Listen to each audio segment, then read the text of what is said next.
Hello and welcome to my channel. My name is Melissa and I will be reviewing shows, books, films with a bit of lifestyle content behind the scenes of my creative projects. I will be talking about stories, mythology, history, and many topics to get my point across with these reviews. So sit back, grab some tea, some coffee, or whatever you love to drink. And this will be my first review of a show near and dear to my heart, Xena the Warrior Princess. Hello and welcome to my YouTube channel. My name is Melissa and this is the second podcast review of Xena the Warrior Princess, Chariots of War. So this is covering the second episode and it's currently around 9:37 p.m. Pacific Standard Time here where I live. And these episodes are released weekly on Mondays, but I do not have a specific time frame to upload them. So this is getting recorded right now at 9:37 p.m. and I have some notes here. I rewatched for the third time Chariots of War, and there are some points that I really want to talk about concerning this episode that kind of triggered me in, certain dynamics concerning family. So let me first start off by saying that the expression, they say clothes make the man. In this case, clothes make the woman. Now, you're probably wondering, why am I bringing this up first? This will come up later on when I talk about something that I didn't notice during the episode that I found very different to how Xena is usually portrayed. Her usual outfit choice is her warrior outfit, so armor and leather and all, but you'll see later on. So we encounter Xena and Gabrielle in a town trying to get their bearings for their long journey ahead. Gabrielle shares wisdom through a story about two lovers being turned into oak trees by Zeus.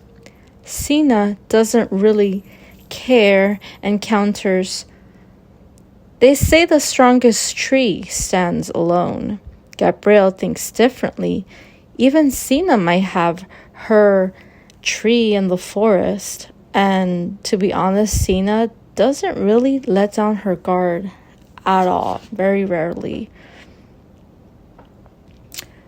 So for the next part, Xena and Gabrielle split up for a bit because Xena has to find out where they currently are so they can go further ahead with their journey. They can go forward. And on her way there to get information, she saves villagers from warlord warriors, and she is injured in the process. Finding herself in a situation that's probably foreign to her, in a home with a family where she must heal after taking an arrow. The father of the children,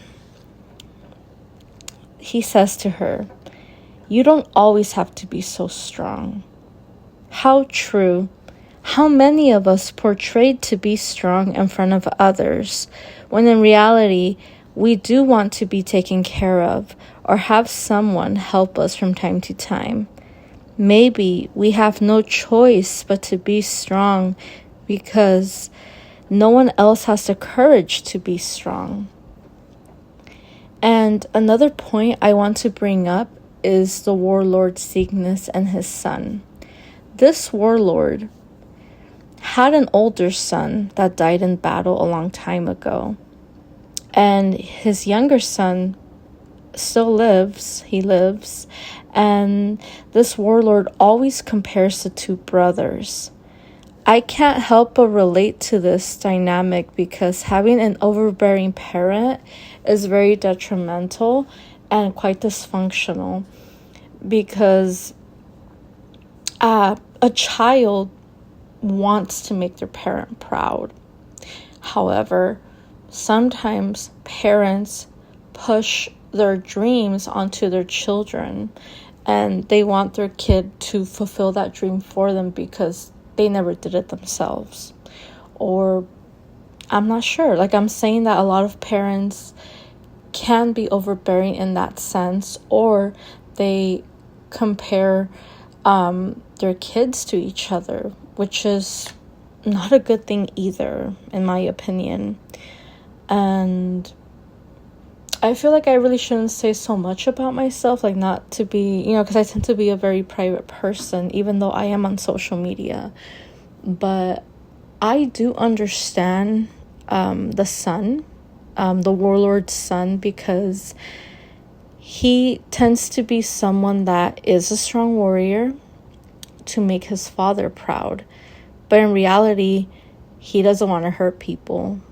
He wants peace, right? So later on, this is important. So I'm going to continue on.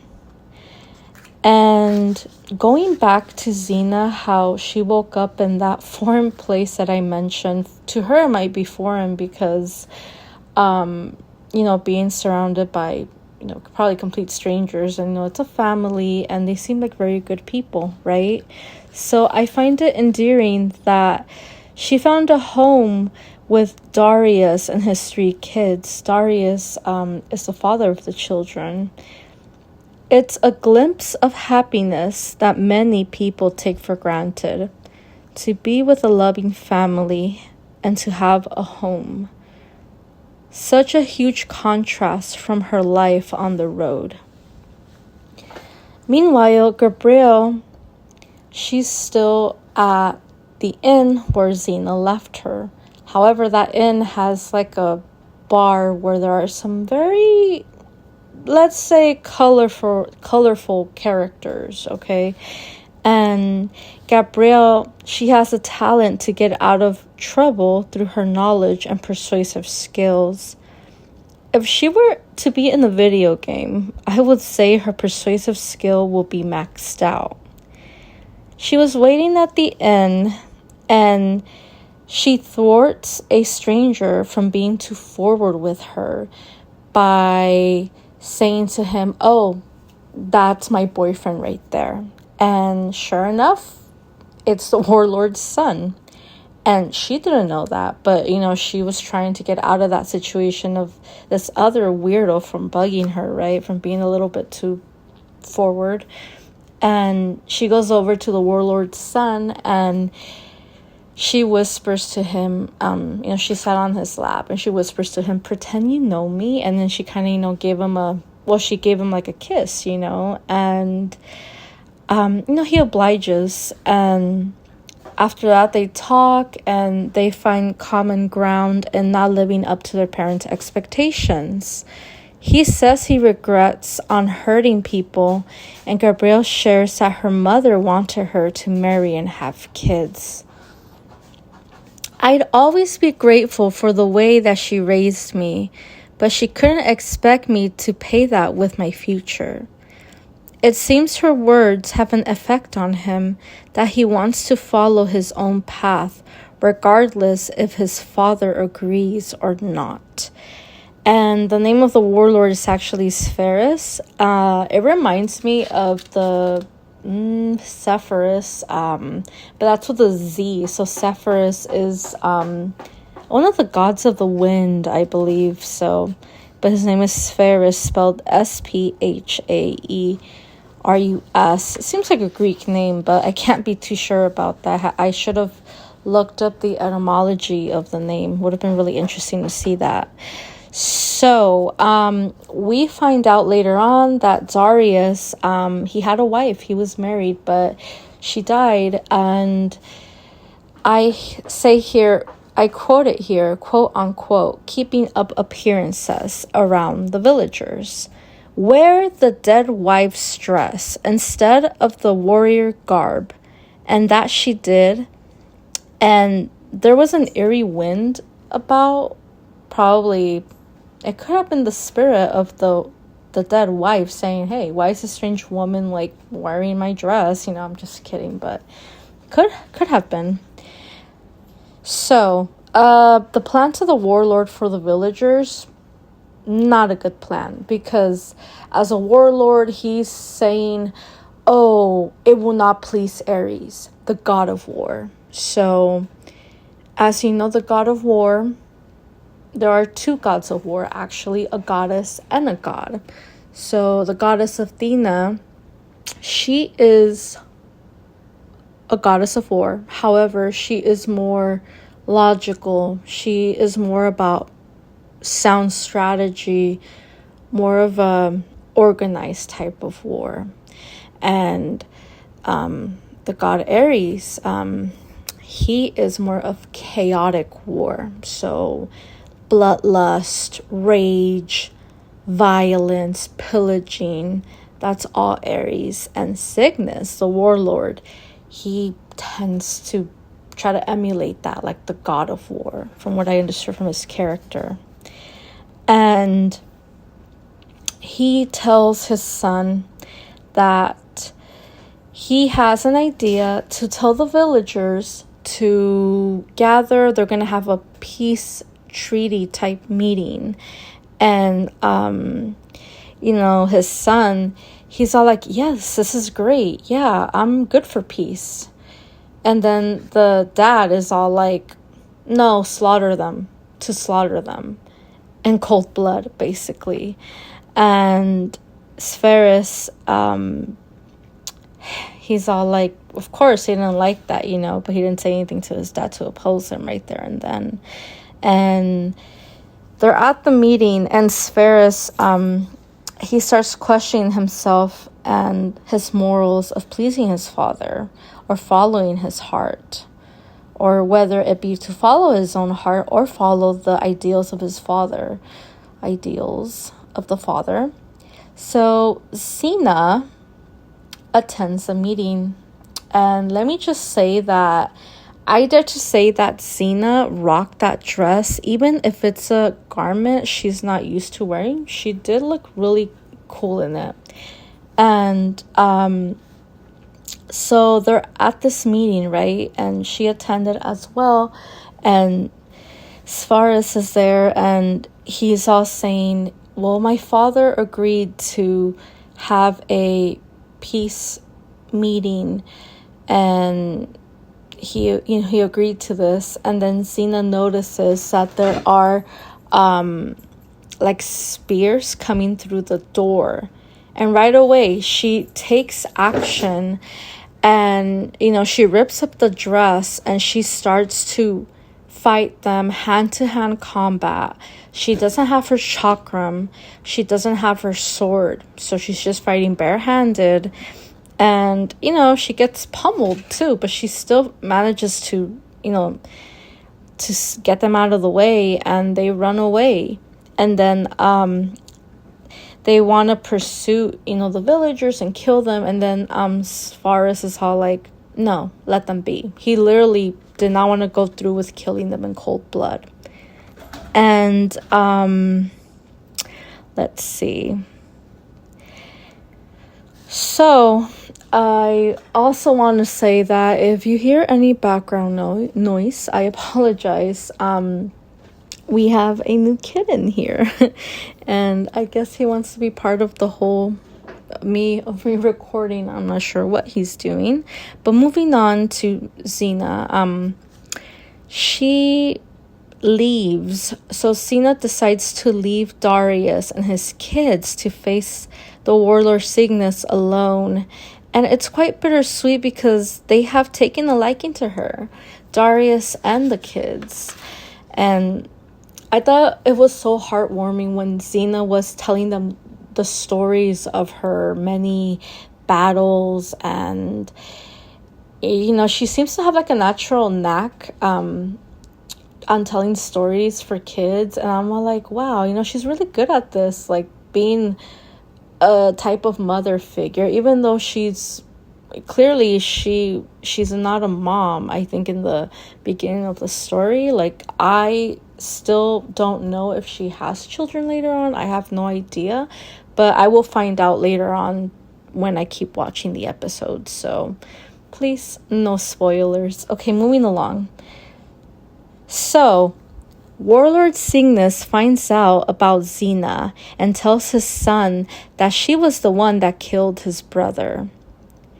So as far as he believes his dad and says, I would join you to avenge my brother. And by doing that, I will kill Xena. So both of them agreed to kill Xena to avenge his dead brother. Gabriel ends up reuniting with Xena and they encounter the Chariots of War. This last part had the most action. And honestly, it was a lesson, I'll tell you, because revenge never ends well. So, for context, Stentor advocated for peace and his own men turned on him. But Cygnus refuses to believe that. And that came from Xena. She told him what happened to Stentor, how he ended up dying. And Svarus was there to hear that. So Gabrielle again, she ends up talking to him and saying, hey, this is your chance. Stand up to your dad, okay? So he ends up clashing swords with his own father and finally makes an oath. I will never pick up a sword again. And he tosses the sword aside when he says that. And Cygnus, he tries to kill his own son, saying, oh, I am so ashamed of you. And Xena, she retrieves her chakram because it ended up, she forgot it at Darius's house and Darius brought it to her, and then she ended up throwing it at Cygnus to save Svarus, the son. And yeah, so basically, I want to say, I'm going to give some props to Gabrielle. I really enjoy her character because I tend to be kind of like that myself. Sometimes I feel like I like to use my knowledge to help me in my life. And I think it's so good to keep learning always, right? And she seems to be someone that loves to learn, and she's very persuasive as well. So let's see. All right. So we see that Gabrielle talks to him a final time. She talks to Sferus and she says to him, hey, you made the right choice. So she encouraged that for him. And he says, thank you. And it's goodbye for now. A home and a family. I feel we all want that. Something like that. To feel we belong somewhere and that we are loved. I mean, I want that, to be quite honest with you guys. And then Xena said something interesting to Gabrielle when they were riding off. She said that you can find goodness in unlikely places.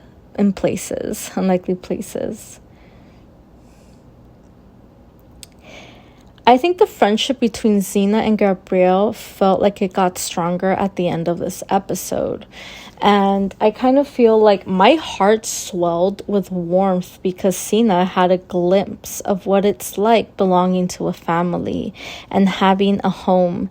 To me, this is more valuable than money, but that's my personal opinion. I feel when you truly have genuine love and connection with people that truly love and see you for who you are, this is more valuable than money or any material possession in this world.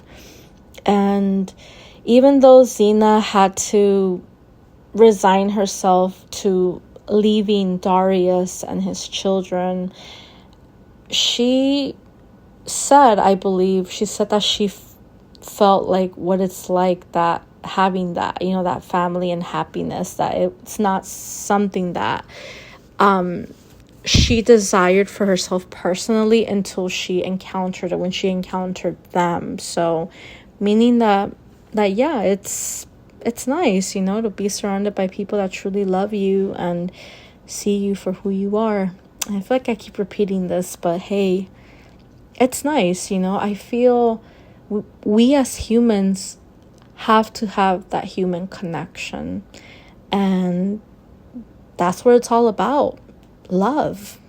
Not really how many cars you have, or how much money you got in the bank, or what's your job title, or crap like that, or nothing like that. It's how you love in this world, and do you have a love in your life? So to me, that was a super valuable lesson that I got from this episode as well.